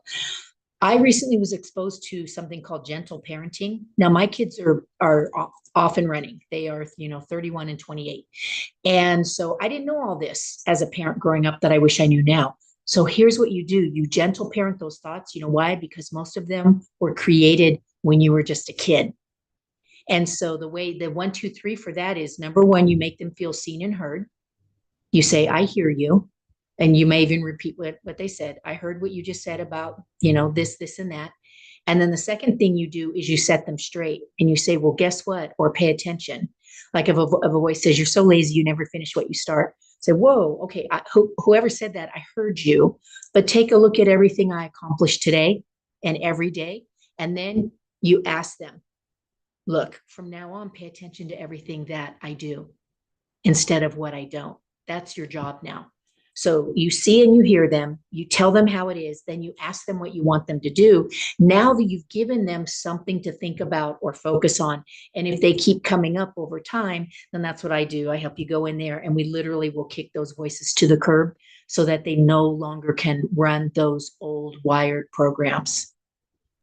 And then once we get to the point where we're discussing with you, where do we go from there at that point? Well, it's my training to connect you to your true source, your higher power, your God light, because that's where all the benevolent love and wisdom is. It's not in our ego, right? It's not in the thoughts that are here. And so I co-facilitate those conversations between your true source. I'm not the coach. I don't have the wisdom. I just have the ability to know if it's actually your true source speaking to this part. They're also called shadow parts or shadow voices, shadow work. And then they get brought into 2024 and they have a new plan. They say, oh, I didn't know I was hurting you. I thought I was protecting you. They want to help you. So now they have a new plan and they let go of the old way of thinking. Or sometimes these voices, say you're talking to God and the voice goes, man, I'm the one that's been with you this whole life. God don't know nothing. And you're like, whoa, did you know you had that voice in your head? So then with the power of your true source, the part gets removed so that the wiring and firing of the brain no longer can go down that same path any longer. Does that make sense? It does. It does. It reminds me of a conversation I had where that voice becomes a comforting sound because you've heard it so long. And to your point, you give a fantastic example where it said, God, I've been here with you from the beginning. So it begins to make sure that you're always with that voice, and everyone else that's trying to tell you something differently is the devil, right? It's like, no, no, no, don't go over there. That's the devil you don't know. But over here, I'm the devil you know. We've been on this journey together. Is that what it's like? That's a lot what it's like. And so breaking those are multifaceted voices and parts, meaning it's not just a one and done, right? We can't just do it one time and then it doesn't show up. It finds other ways that it's similar, but we didn't actually address that particular voice. So we're so comfortable with the devil we know because we know what to expect. Just like how people will go to their same fast food place and they know it's bad for them, but they go there anyway. And that's the habanula. That's another part of the reward center of the brain. And so say a new burger joint opens up, it's family owned, and people will go, I don't know. They haven't even tried it. They're just so used to the crappy level of food that they've been eating that they're not willing to try something new and support the community and all of that. So yeah, the devil we know is very dangerous because it's really comfortable.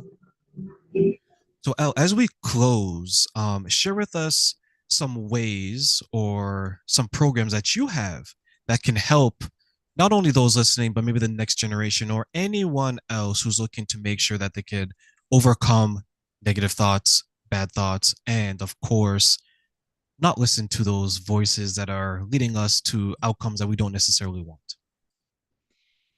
So sometimes I didn't mention this yet. So in the gentle parenting, on occasion, you have to do something called tough love. A lot of people are familiar with that. That concept's been around for a long time. Or like when someone has an intervention for someone they love, that really needs the help. And you can do that with these voices. So it begins with, here's the process. You're going to close your eyes to minimize external distractions. You're going to expand your breathing. What does it feel like to physically breathe in and out? And then begin to breathe longer and exhale longer a few times. Even if you need to I like to do the domino in 4, 3, 2, 1, and out 6, 5, 4, 3, 2. The domino gives the conscious mind something to do for people who don't like to meditate. Do a few of these, you'll start to feel a sense of calm, and then call out that voice. Well, make sure you're connected to your true source. So feel that, call in that unconditional love and support and wisdom. And then tell the voice, what do you want me to know? I'm listening. And then let it say it's peace. And then say, okay, I heard you. And this is how it is now. And this is what I expect from you. Are you on board?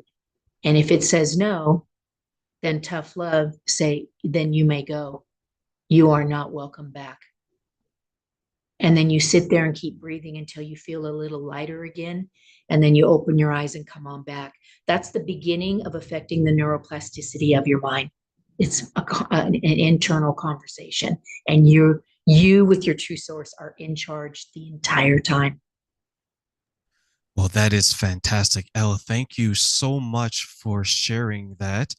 And for those listening, please always check the show notes because all of our information is going to be there.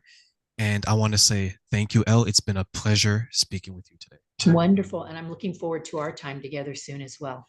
Absolutely. I have a session, so I will provide such excellent feedback and I can't wait to be there. So thank you for the opportunity. Wonderful. Okay. Aloha. Bye. Bye, Elle. So everyone, I think that was a beautiful, beautiful session to avoid negative thoughts and everything that it impacts. Because if you look at it, there are times where we are struggling and we don't know what necessarily is going on, but always make sure that you have the right support system. And the right support system will always uplift you out of any darkness that you are experiencing and quiet those voices. So we have our next guest speaker here. Her name is Sue. Hello, Sue. How are you doing today? Hello, can you hear me okay? I can hear you very well, and I appreciate you rejoining my show and coming to us to discuss on my summit. So welcome, welcome, welcome. I know today we're going to talk Thank about you. kids, teens, and overcoming that trauma. You and I have talked about helping the next generation of children for about 30 years now. Right? We've known each other that long. But I can't do the justice of introducing you. So I'm going to push it back to you. So, Sue, do me a favor, introduce yourself, tell my audience a little bit about who you are, and of course, where they can find you. Sure. Hello, everyone. So my name's Sue Stevenson. 34 years ago, 36 years ago, I started working with children in the educational system as a teacher. And I then, but I was also a parent. So I got into this field learning about kids. So I already had 16 years of parenting experience under my belt as well. And that has led me, it's been an interesting journey, but that has led me to supporting parents, particularly of anxious kids.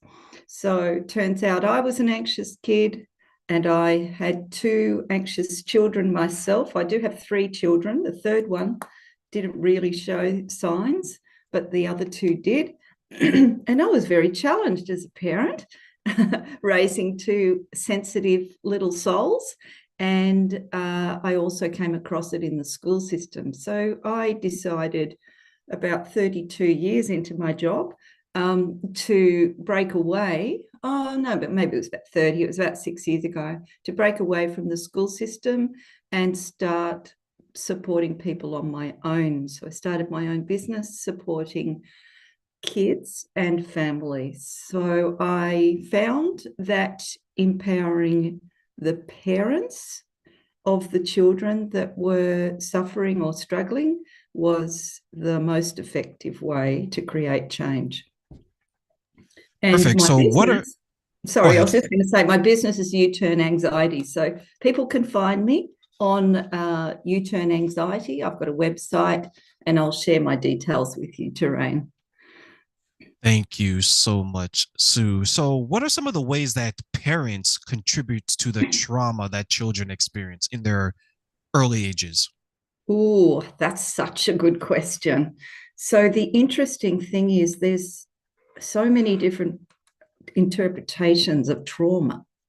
And what I've discovered through all my learning is that children, for what may seem a trauma for one child, may not necessarily be traumatic for another. And that can be because it's how we perceive situations. So there are some things that are unquestionably trauma for children. And then there are some situations that have traumatized one child, but have not necessarily traumatized another because of the way they've interpreted that situation and what they've made it mean. And so some children can, and particularly the person, I suppose you could call them the perpetrator, but the person who is traumatizing the child may not even realize. So sometimes there's obvious, overt, there's no question, it's absolute trauma. Sometimes there's a lot of gray around this because some children have felt traumatized and the parent or the adult may not have even realized that they've traumatized the child. So what I mean by that is that the child, perhaps there are different ways of feeling traumatized, but they may have felt disempowered. That's a huge one. If a child feels disempowered by the adult, then that can feel traumatizing for them because they now are powerless, or they feel powerless. If a child has lost trust in an adult, then they feel like they can't trust the world. Or if they have had what I call their emotional state ignored, or how they're feeling ignored or dismissed or put down. So a child could feel like the adult in their world is not listening to them or is not caring about how they're feeling right now because mum or dad has said, suck it up, you're fine, or whatever. There can be a whole array of different responses to a child. So they can be some pretty significant ways of having what I describe as kind of ongoing trauma, because the parent or the adult often doesn't realize that they're doing this to the child or the impact it's having on the child. And then you can have situations where, like in a schoolyard, two children could be playing and there's some mean kids and they say some mean things to them. And one child is unaffected and another child is deeply affected by the same thing. So it's how they've interpreted it and how it's affected them. And that can have a whole lot of ramifications too, because that child might have past experiences that they're referring to that feels like, again, repeating itself. Does that all make sense? It does. And it makes me think of the blind spots that parents have. And I wonder if the source of their blind spots when it comes to what their children are going through is because the way they view trauma is different than maybe what the child is experiencing. So they're saying that your experience is not traumatic. Yes. Perfect. Does that happen? Yeah, 100%. Absolutely. Yes. So that's exactly it. And this is why I love educating and empowering parents so that they can understand that the world, their child is experiencing something very different. Their interpretation can be very different to what the parent thinks they're experiencing or even knows about what they're experiencing. So it's so important for us to have our eyes opened to the different ways that people perceive and think and interpret experiences. How difficult is it for parents to have that type of conversation with their children? Well, when you teach them, it's actually really easy and extremely meaningful to be able to have that deep connection with your child and that have that vulnerability. Once you've learned what you may have done unintentionally, once you've learned that and realized that, you can have what I describe as a restorative conversation with your child. And that is where you can explain, I'm sorry I did that. I've realized that really upset you, didn't it? And that really affected you. And perhaps I didn't really listen to you. Or, is that how you felt? And then we start to build that connection between mum and dad, because the child can rebuild that trust in the adult that, okay, they made a mistake, they stuffed up, but look, they're willing to be open to repair any damage that might have happened. So when you're open to that kind of situation, your child, that's, a lot of people say kids should just respect adults, blah, blah, blah. But the reality of it is that child will begin to respect you when you come across as human, normal, and open to their feelings and thoughts and what's going on for them. So it's priceless to be able to have those conversations.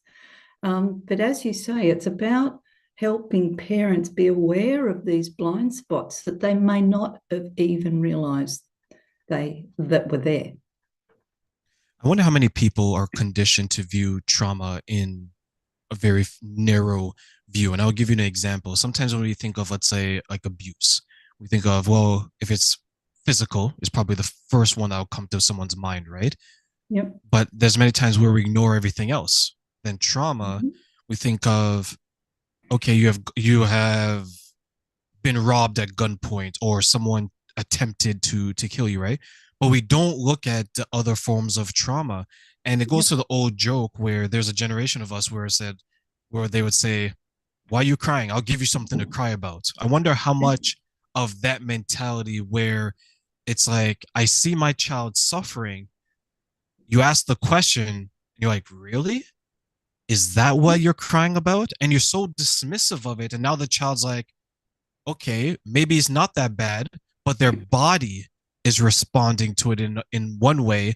But now they're trying to convince themselves it's not that serious until it shows up much later on in life. And now they're like, oh, I know why I'm experiencing this is because of that. Right? Do you have those types of conversations with parents? Oh, yes, a lot.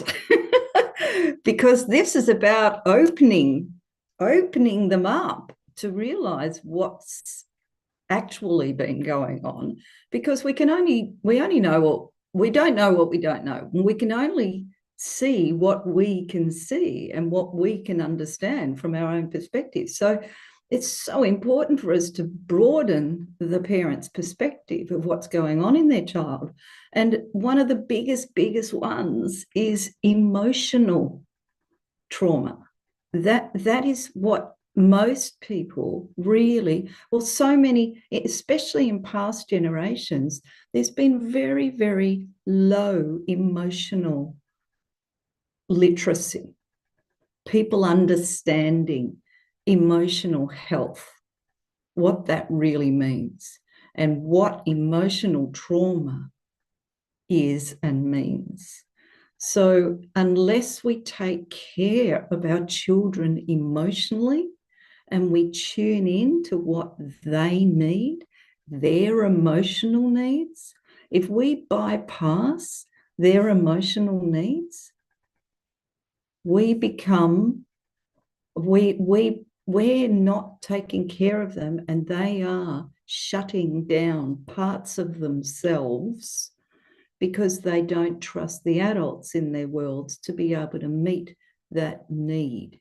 So they shut down parts, they suppress it, they push it away because they think, well, there's no point sharing this or dealing with this because no, the adults in my world don't get me. And they can't even articulate it. It happens unconsciously.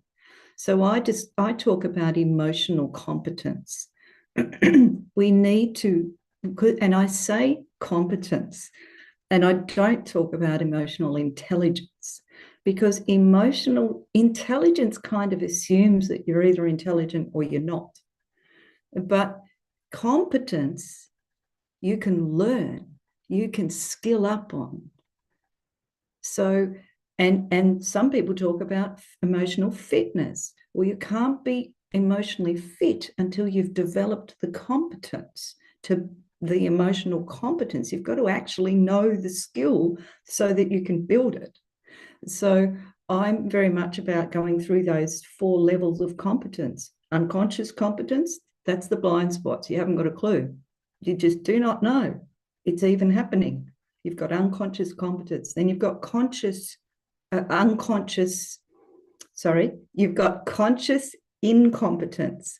So that's when you become aware of all these things you didn't know.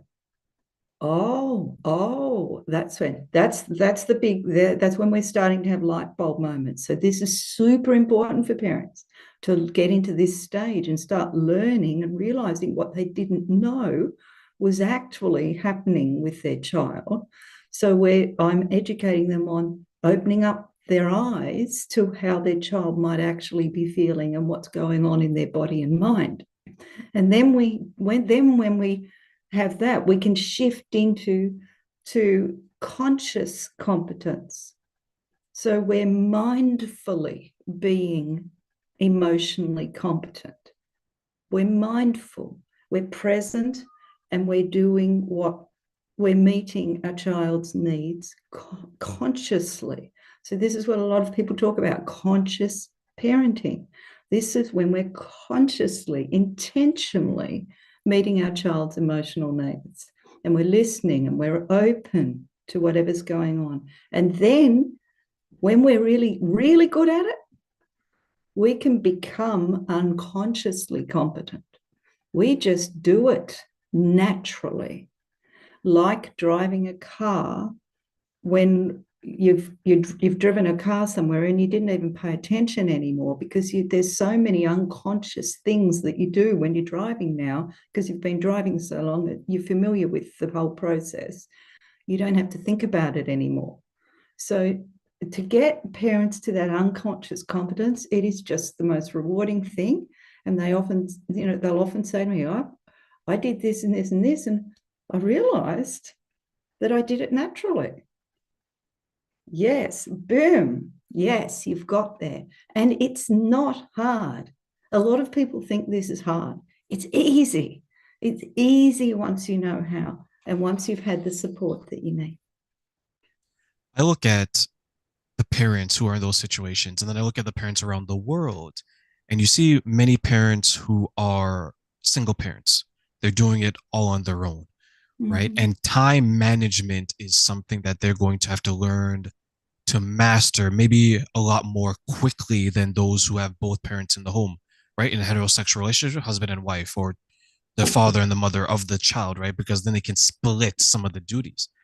So when you mention emotional intelligence, or better yet, because I love the word emotional fitness, when you're a single parent and they come to you and they say that I don't have the time to emotionally connect with my child to understand what they're going through, how do you assist the parent? One, find the time, because there's always time, and two, understand the importance of that connection with their child for their own emotional fitness. Yeah, beautiful. Well, the first thing is, well, what are you prioritizing your time on? So I guess for me, if a parent says, I haven't got time, okay, so what would you rather? Would you rather this to continue if your child's troubled and anxious and traumatized? They may not even realize they're traumatized, but their child will be showing anxiety for sure. So would you rather this continues, or would you rather your child is happy, calm, responsive, cooperative, and trusting of you and your relationship? Which would you rather? Because yes, it's going to take a little bit of time for you to learn those competence levels. Little bit of time. But how much time is this going to save you when you learn? Because when you get to the conscious competence or unconscious competence, it takes no time at all. You're doing it naturally all through the day. This is not an extra job. It becomes who you are as a parent. It's not an extra job. And the single parent scenario, I appreciate that. I was a single parent for a long time with 3 children. So I get that. I do get what it feels like. However, I did this work as a single parent. I started to learn this as a single parent. because I knew I was the one. I was their person that needed to know this out of anyone in the whole world. I was their person. And if they haven't got me on their team, who have they got? I wonder And if it's, I wonder how powerful that statement is when someone says it back to themselves. If I don't do it, who else is going to do it? If I'm not going to be there, who else is going to be there? Then you put things into perspective, thinking it's just time. If I don't make the time for my child, who I love, who is going to make that time? Right? yeah, yeah, absolutely. And you look, it's an interesting question because I have couples where one of the parents, and I'm not I'm not saying that this is every time, but sometimes, most commonly, dad is thinking there's not a problem. We're fine. Don't worry about it. There's no problem. And mum is saying, yes, there is. There's a problem. She's not happy. He's not happy. We need to do something about this. We can't afford that. We can't do that. Whatever. The blockers start coming up. So, or perhaps, and typically males have missed out on learning emotional competence, even though females have too, but even more, males have missed out. There are many, many emotionally shut down men who don't even see this. They've got loads of blind spots. So when I'll often have mum and dad, or the mum and dad situation, and dad's completely going, what are you talking about? They just need to suck it up. And then mum's going, oh no, she's despairing. And so quite often I'll have that difference right within the family anyway. But I say to mum, I'll say to her, well, would you rather make the decision based on your partner's lack of understanding, or would you rather make the decision based on what your child needs? What's more important? What's more important here? Because your child is powerless as a child to make this decision, and you're about to make this decision. So if I've got someone in front of me and they're choosing whether to come on board with me, they get to choose to make the decision. Okay, my child needs me. And that child, if they don't have mum on board, they've got nobody on board then. And nothing's going to change. You have two parents in the house, but only one person is parenting the house. And you've probably seen this so many times where you have married couples and you have someone who's a solo parent. It's not because they're a single mother, a single father, it's because they're the only person who's doing any of the parental duties in the house. And in general, it probably falls to women a lot more because they're more nurturing. They're the first instructors of the child because they carry the child, they build that connection.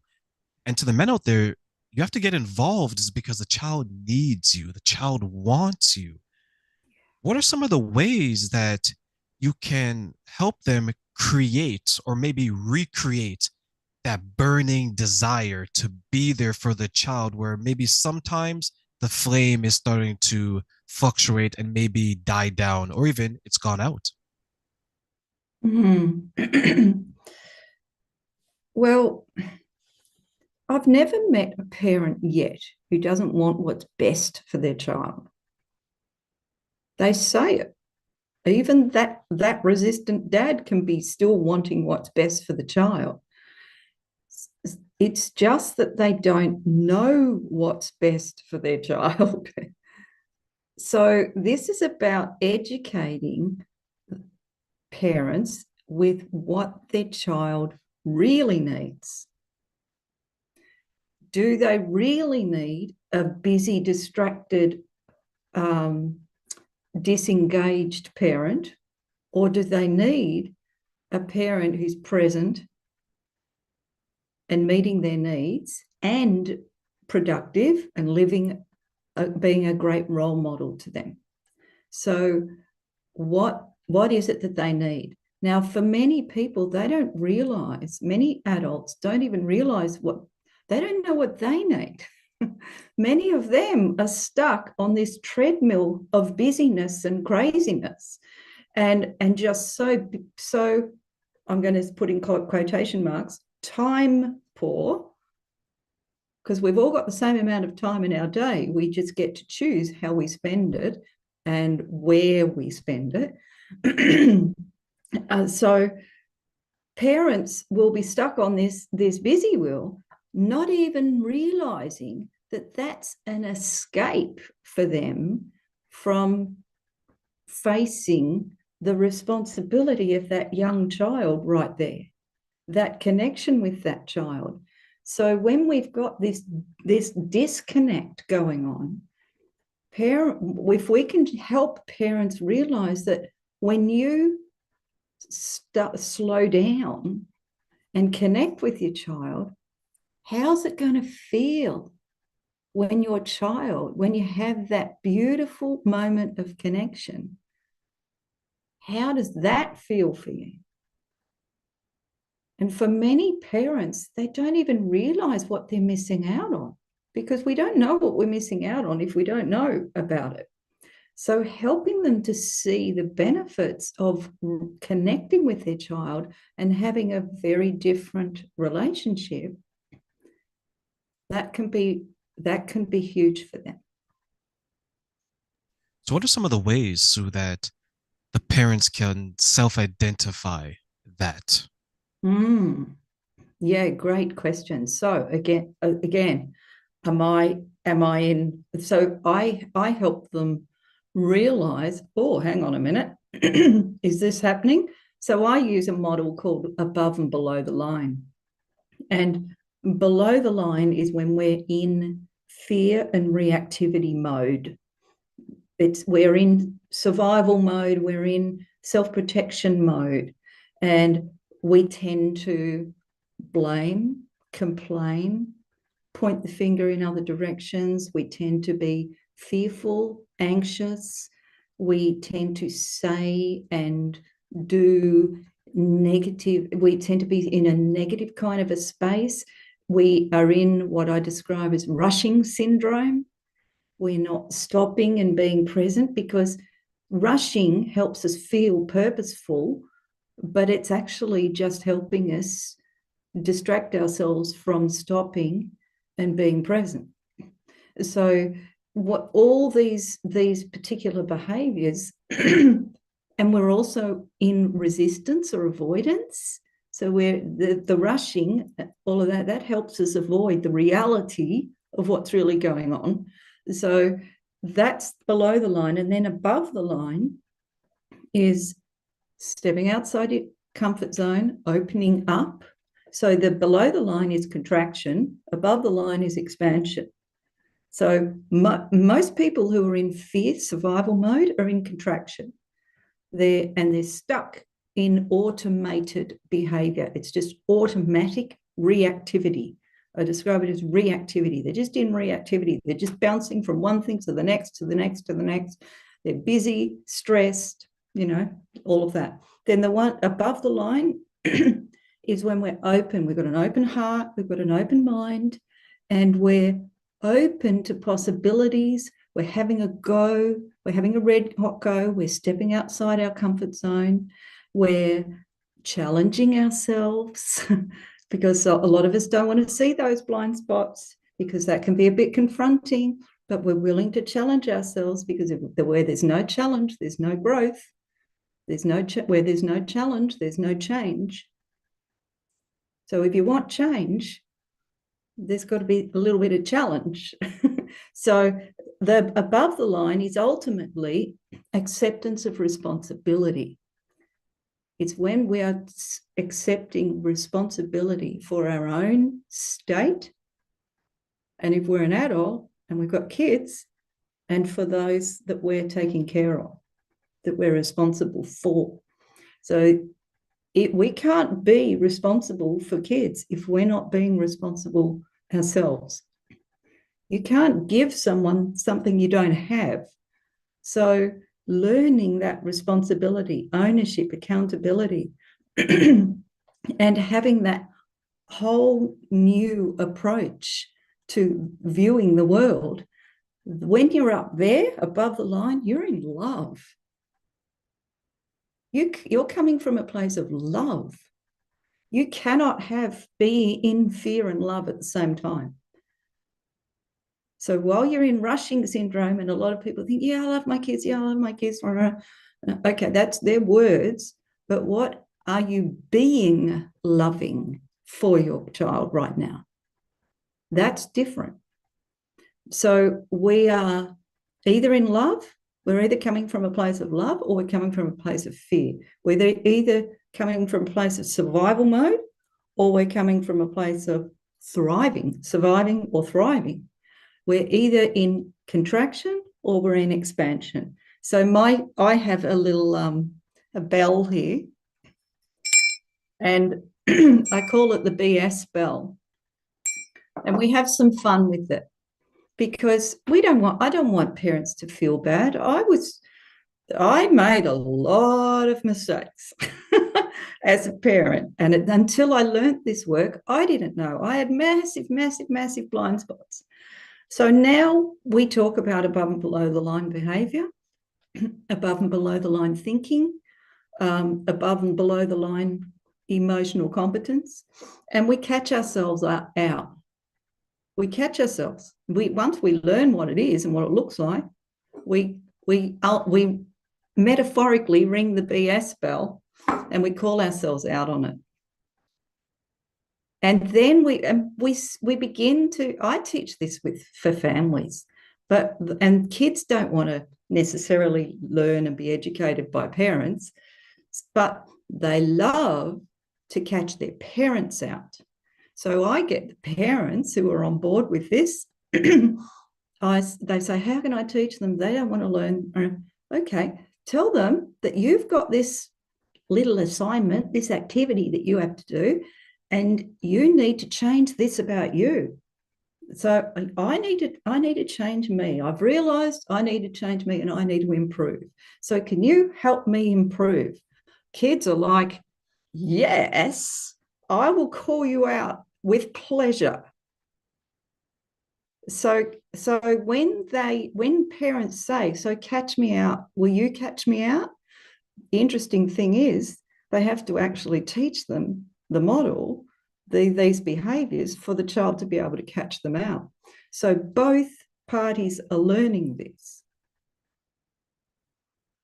And they're both learning, well, I'm stuck in contraction. And they start even using the word, oh, that wasn't very open, Mum.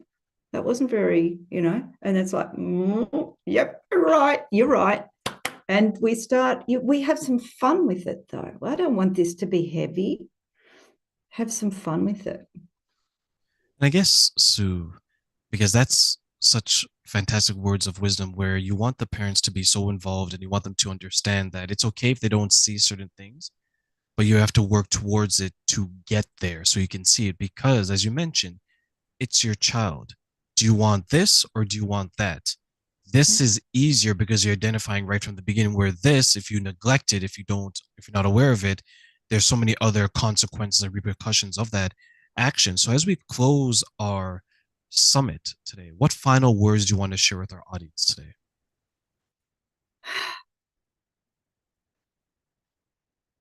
I often say anxiety is not meant to be a life sentence. There are many people who believe that I'm anxious, I'm an anxious person. And anxiety is very, very trauma related. Anxiety is not meant to be a life sentence. It is meant to be, it's a feeling, it's an emotional state. It's meant to be a temporary emotional state, a temporary thinking state, a temporary physiological state. It's meant to be. Emotions are meant to come and go. Thoughts are meant to come and go. They're not meant to stay. However, if we don't recognize that a child is struggling, their anxiety persists and persists and gets bigger and bigger and bigger. And if we don't know how to meet their needs, it becomes problematic. And then if we don't know what they need, we still don't know, and the child's still not getting their emotional needs met, then it becomes disordered. And we have got far, far, far too many people being diagnosed with disorders because they didn't receive the emotional support that they needed by the adults in their world. And right now in Australia, 50% of mental illness, which is predominantly anxiety related, is being diagnosed by age 14. 50%. So if we don't catch kids early, it becomes problematic, and it never needed to. And there are too many people that are walking around thinking that they're even using the words, my anxiety. They think they own it.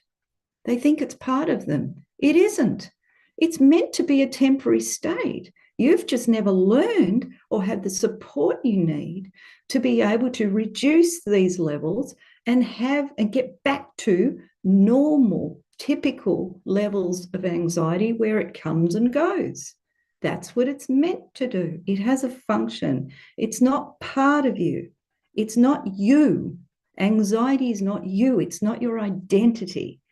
And we can change this if the adults in children's world learn the skills that kids need to have their emotional needs met. So anxiety is not meant to be a life sentence. It is meant to be a temporary state.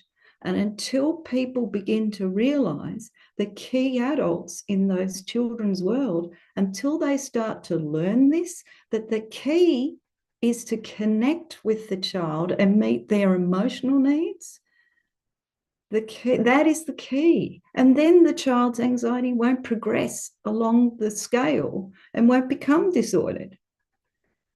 Does that make sense? It does. It does. And I think that's such a wise way to share and to end our virtual summit of overcoming trauma, because we want to make sure that anxiety is not something that is a forever sentence. It's something that you can overcome. And to everyone who has joined us today, thank you so much. And I truly, truly hope that you look forward to tomorrow, where we're going to have more speakers, and make sure that anything that you're doing today makes you a better person.